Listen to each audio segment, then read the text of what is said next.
Halo, selamat sore. Perkenalkan, nama saya Riko Kurniasia Gian. Saya merupakan mahasiswa pasca sarjana Fakultas Hukum Universitas Kristen Indonesia dengan nomor induk mahasiswa 25021900014. Saya di sini akan membawakan materi tentang perusahaan efek dari mata kuliah Hukum Perbankan. Definisi perusahaan efek menurut Undang-Undang Nomor 8 Tahun 1995 tentang pasar modal, di mana perusahaan efek adalah pihak yang melakukan kegiatan usaha sebagai penjamin emisi efek, perantara pedagang efek, dan atau manajer investasi.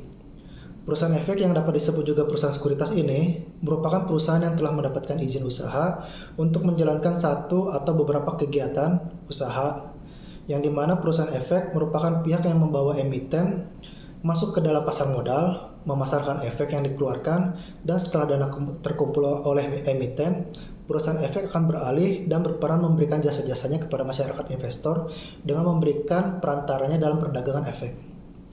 Dalam praktek ini, ciri-ciri perusahaan efek adalah di mana di dalam perusahaan itu tercantum nama sekuritas.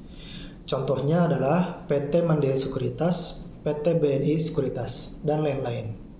Perusahaan efek ini dapat berbentuk perusahaan efek nasional ataupun perusahaan efek patungan. Di mana kalau perusahaan efek nasional, seluruh sahamnya dimiliki oleh warga negara Indonesia atau badan hukum Indonesia. Sedangkan perusahaan efek patungan, sahamnya dimiliki oleh orang perseorangan warga negara Indonesia, badan hukum Indonesia, dan atau badan hukum asing yang bergerak di bidang keuangan. Perusahaan efek memiliki fungsi yaitu perusahaan efek akan menjadi penengah antara pihak yang akan membeli efek dan pihak yang akan menjual efek, dan berperan sejak dari awal emiten akan masuk ke dalam pasar modal, di mana dengan menjadi perantara antara emiten dengan investor hingga saat efek tersebut dapat diperdagangkan di bursa perusahaan efek, yang dimana berperan menjadi perantara antara pihak yang akan menjual efek dengan pihak yang akan membeli efek. Dengan skema ini, emiten akan mendapatkan modal yang dicarikan dengan menjual efeknya, dan efek-efek yang telah diperdagangkan menjadi mudah dipindah tangankan, sehingga resiko berinvestasinya dapat menjadi lebih bisa diperhitungkan. Fungsi lain dari perusahaan efek itu ada 3 hal. Yang pertama, melakukan transaksi atas aset finansial atau financial asset untuk kepentingan dan rekening nasabah maupun untuk kepentingan dan rekening sendiri. Yang kedua, menciptakan atau membentuk aset finansial untuk nasabahnya dan kemudian menjualnya kepada investor. Dan yang terakhir, memberikan nasihat dan melakukan pengelolaan atas aset finansial nasabahnya. Perusahaan aset juga memiliki peranan di mana perusahaan aset memiliki peranan penting di dalam pasar modal sebagai ujung tombak dari aktivitas pasar modal. Perusahaan efek berperan sebagai pihak yang menyebarkan risiko melalui diversifikasi, yaitu ketika manajer investasi melakukan pengelolaan atas sebuah reksadana atau uang yang dikumpulkan oleh reksadana tersebut dikumpulkan dari berbagai macam investor dengan mengeluarkan saham atau unit penyertaan. Dengan membeli saham atau unit penyertaan di reksadana investor akan terbantu oleh keahlian manajer investasi yang akan melakukan pengelolaan atas dana yang dikumpulkan dari investor tersebut. Investor misalnya tidak perlu lagi memikirkan efek atau instrumen apa yang akan dimilikinya supaya investasinya berkembang dan risiko yang dipikul dapat berkurang. Dari fungsi tersebut, reksadana tidak hanya menerima dana dari orang kaya atau investor besar saja, tapi juga investor kecil yang jika secara sendiri tidak mampu membeli efek juga dapat diikutsertakan dalam kegiatan investasi di pasar modal. Selain itu juga, perusahaan efek juga berperan dalam mengurangi biaya transaksi dan informasi, yaitu berkaitan dengan keahlian perusahaan efek dalam melakukan analisis atas efek-efek yang menjadi objek di dalam kegiatan pasar modal. Selanjutnya, perusahaan efek juga memiliki perizinan yang dimana perusahaan efek dapat melakukan kegiatan usaha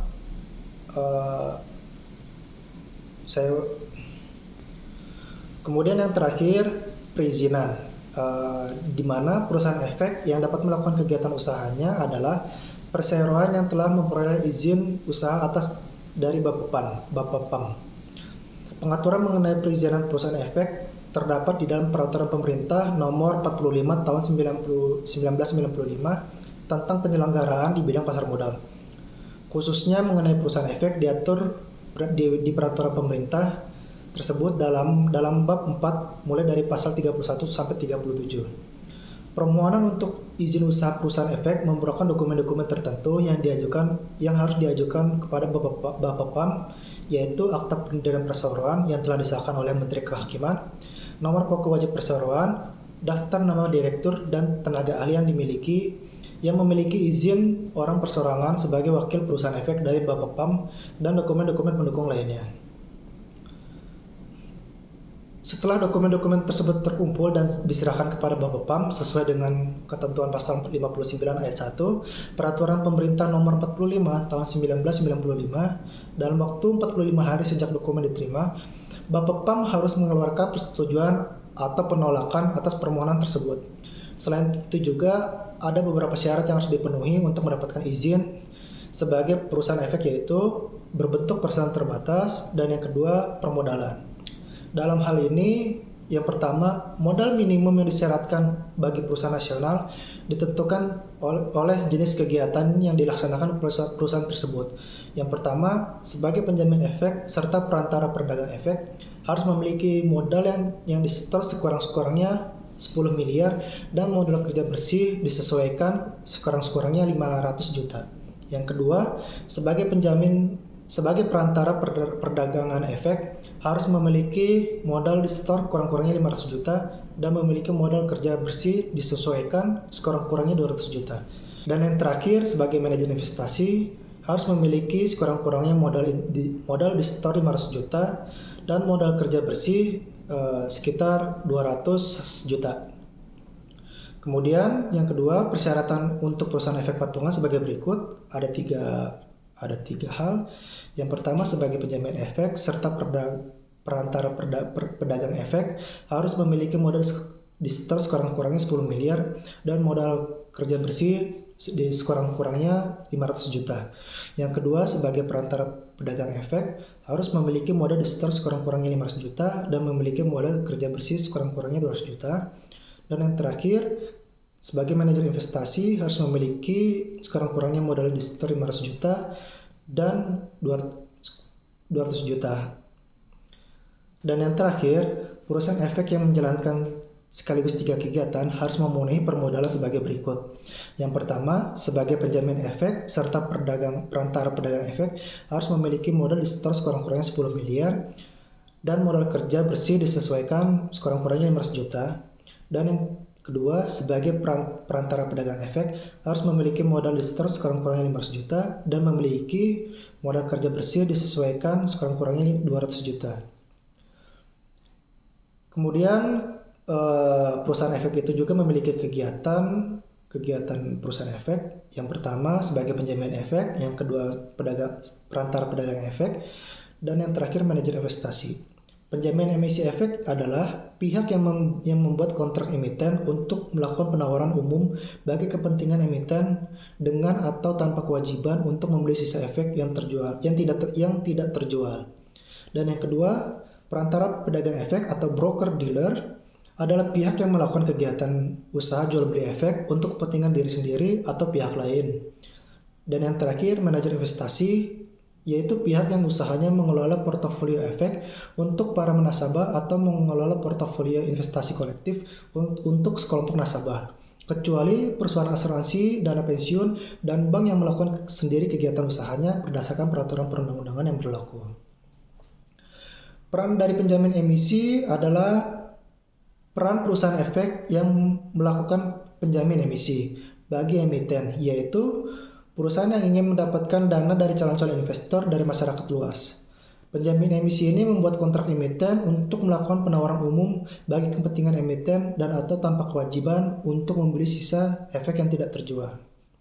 Sedangkan wakil penjamin emisi efek merupakan orang-orang atau perorangan yang telah mendapatkan izin dari Bapepam melalui uji kecakapan dalam pasar modal untuk bertindak mewakili kepentingan perusahaan kepentingan efek untuk kegiatan yang berkaitan dengan penjamin efek. Secara garis besar, Peran dan fungsi penjamin emisi dalam proses go public adalah memberikan jasa konsultasi kepada emiten dalam rangka go public.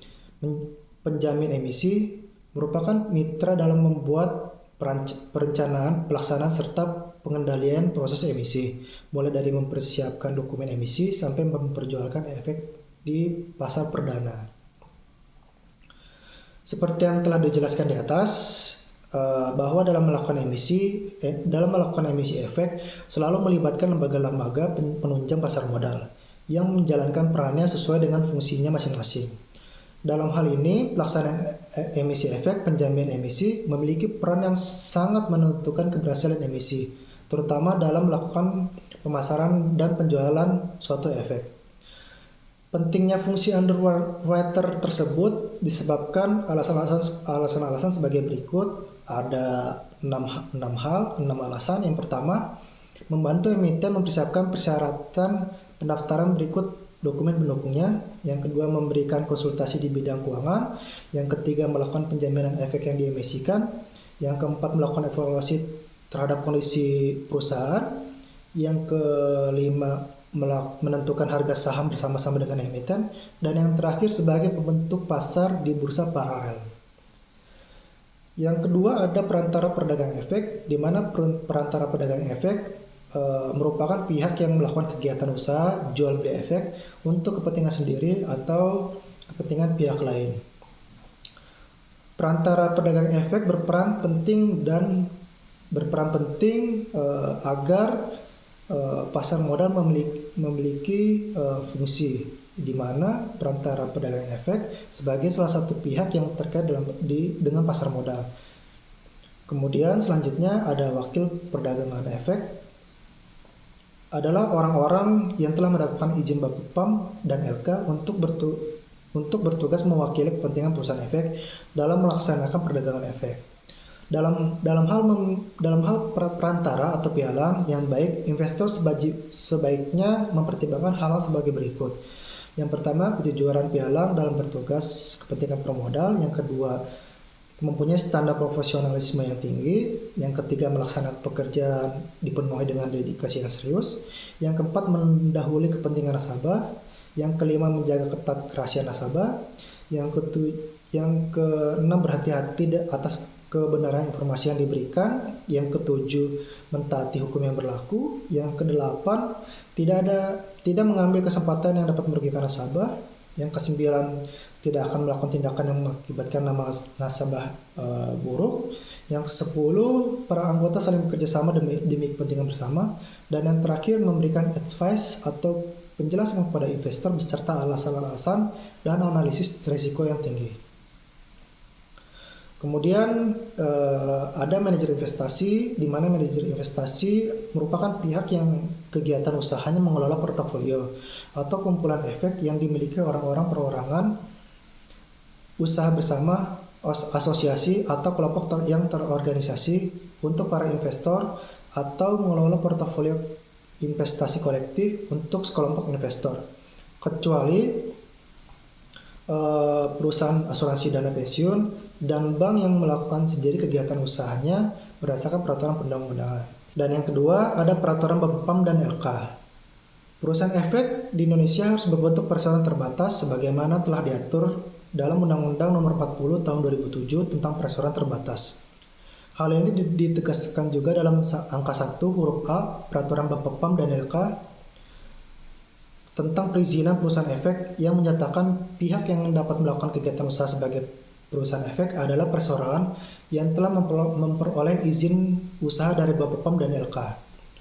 Perlu diketahui bahwa hampir semua negara memberikan pengaturan terkait bisnis proses yang harus dilakukan oleh suatu perusahaan efek. Hal yang sama juga diatur bagi perusahaan efek yang ada di Indonesia, yang dimana beberapa pengaturan yang penting bagi bisnis proses di perusahaan efek adalah terkait dengan perlindungan nasabah, mulai dari pembukaan rekening sampai dengan proses transaksi. Peraturan Bapepam dan LK sebenarnya sudah sesuai dengan best practice yang berlaku secara internasional. Berbagai upaya yang telah dilakukan oleh Bapepam dan LK, mulai dari rencana revisi peraturan terkait perizinan perusahaan efek sampai dengan penerapan risk manajemen perusahaan efek. Tujuan pengaturan perusahaan efek adalah dalam rangka menciptakan pasar modal yang wajar, teratur, dan efisien, serta mampu bersaing dalam perdagangan era bebas.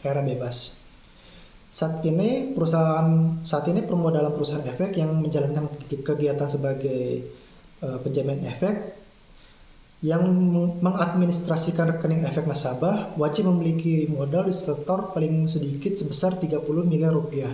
Sedangkan perusahaan efek yang menjalankan kegiatan sebagai penjamin efek yang tidak mengadministrasikan rekening efek nasabahnya wajib memiliki modal yang disetor paling sedikit 500 juta rupiah. Dengan berbagai transparansi yang ada saat ini, termasuk pengawasan dari regulator dan publik, maka diharapkan perusahaan efek juga harus memperhatikan kualitas pelayanan, kualitas sumber daya manusia, ketatan terhadap peraturan, dan kualitas sistem back office-nya. Dan yang terakhir, kesimpulan dari saya adalah dari pembahasan yang telah saya jelaskan di atas, dapat saya simpulkan di mana perusahaan efek selaku perantara pedagang efek merupakan pihak yang memiliki peran penting dalam menentukan berkembang atau tidaknya transaksi efek di pasar modal. Terkait dengan perannya, perusahaan efek dituntut untuk berperilaku sesuai dengan ketentuan peraturan perundang-undangan yang berlaku. Profesionalisme dan kepercayaan masyarakat terhadap perusahaan efek merupakan sesuatu yang terus dijaga dan ditingkatkan. Sejalan dengan tugas melakukan jual beli efek untuk kepentingan sendiri atau nasabahnya, yang hingga saat ini tidak saja terjadi dari investor lokal juga, tetapi juga dari investor asing yang memiliki peran besar dalam perkembangan pasar modal yang bergerak di Indonesia. Dengan demikian, maka tidak saja aturan berperilaku yang harus dimiliki dan dijalankan, tetapi juga perusahaan efek harus memiliki orang-orang yang berkomitmen tinggi dalam menjalankan perusahaan efek tersebut sesuai dengan ketentuan yang telah disepakati. Dan yang kedua, peranan penjamin emisi efek, perantara pedagang efek, serta manajer investasi dalam kegiatan perusahaan efek sangat memegang peranan penting dalam pasar modal. Hal ini disebabkan karena masing-masing memiliki peran yang tidak dapat dipisahkan atau bahkan tidak dapat digantikan oleh peran kegiatan lainnya. Sekian presentasi dari saya tentang perusahaan efek. Mohon maaf apabila ada kekurangan dalam penyampaiannya atau kurang jelasnya informasi yang saya berikan. Sekian dari saya, terima kasih.